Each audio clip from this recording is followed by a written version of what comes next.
Hi everyone, Jim Hessler from the Battle of Gettysburg Podcast. I'm standing on a seldom visited part of the Gettysburg battlefield, and I'm going to be reacting to Mark's Game Room recent video, Dan Sickles at Gettysburg. We're going to look at the Wargame scenario that they played. We're going to look and see what did they get right, maybe what they got wrong, and most importantly, we're going to be reacting to your comments. In a recent video, Mark's Game Room wargamed a scenario where Union General Dan Sickles stayed on Cemetery Ridge on July 2nd, 1863, rather than moving out forward to the Peach Orchard and the Emmitsburg Road, as we know he did historically. The end result of the war game was that the Confederates did in fact break Sickles' Cemetery Ridge position and gained a foothold on that ridge line. War games have been used since the 19th century to test theories and ideas about military conflicts. The outcomes of the games are not meant to be definitive, but more to give some different perspective on tactics, strategies, and even hypothetical technologies in a safe and controlled environment. A lot of you sounded off about the outcome of the game, and Aaron Fleming, 9426's comments was similar to what many of you thought. He said, quote, "I would say that the scope of the game was too limited. With a game of larger scope that has Union reinforcements coming in, I think this turns out very differently. I also think the effect of Confederate artillery fire was probably exaggerated in the game. A couple of lucky rolls in a game can skew things pretty heavily toward one side or another. In the end, my view is unchanged. Sickles was a moron, and his insubordination nearly cost America victory at Gettysburg." End quote. I agree with Aaron's comments that the scenario lacked the reserves and the reinforcements that would have come in from the Union Army's 5th Corps and 6th Corps. And that's one of the reasons why we're standing at the intersection of the Taneytown and Granite Schoolhouse roads. This is an area used by Union reinforcements during the battle to cut across the field.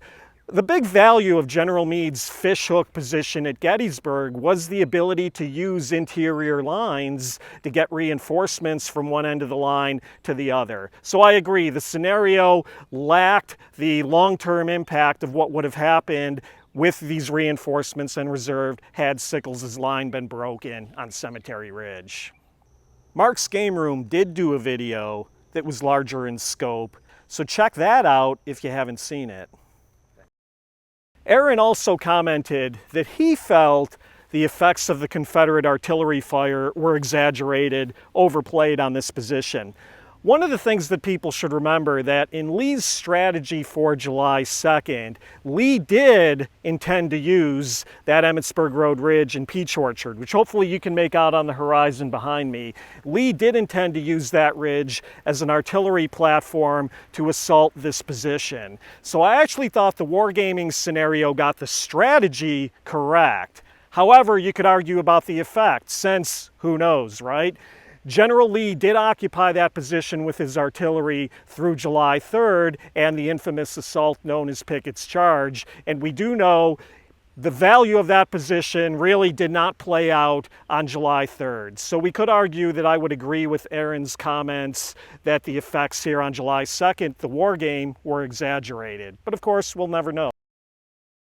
So what did the war game get right? Well, I thought the biggest value from it was getting the wargamers out here onto the ground. Because as somebody commented, you're used to looking at a bird's eye view on maps and gaming tables. Nothing beats getting out here on the ground. And to me, that was the biggest value of it. Seeing the ground, seeing to the best we can in 2025. Because yes, there have been a lot of terrain changes, but seeing the ground and trying to get a sense of avenues of approach, observation, fields of fire. Folks, nothing beats coming to the battlefield and seeing that for yourself. If you want to know more about the actual fighting that occurred on this part of the battlefield, check out my book, Gettysburg's Peach Orchard, which I co-authored with my friend and colleague, Britt Eisenberg. Jim gave us a signed copy of his Peach Orchard book, which we'll be giving away to one of our Patreon members.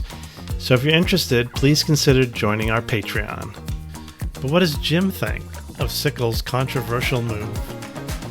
So people always want to know, what's my final assessment on Sickles? Look, while I think he was a fascinating individual and one of the things that makes our shared American history so interesting, at the end of the day, I do think the results show his mistake. He moved forward with heavy reinforcements from the 5th Corps, the 2nd Corps, portions of the 6th Corps. He was still driven back towards the position that he was supposed to hold in the first place. Folks, I think those are the end results and pretty much proves what I think of Sickles' move from a Union perspective. I do, however, think that Longstreet on the Confederate side also suffered heavy casualties, getting chewed up, taking what proved to be meaningless positions. So in my opinion, Sickles' move forward certainly hurt the Union defense, but I don't think it helped the Confederates either. It's one of those things in warfare where nobody wins.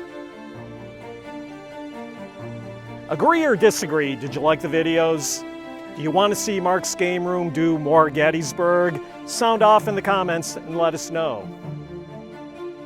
Jim also has some fascinating ideas about what if Stonewall Jackson had been present at the Battle of Gettysburg.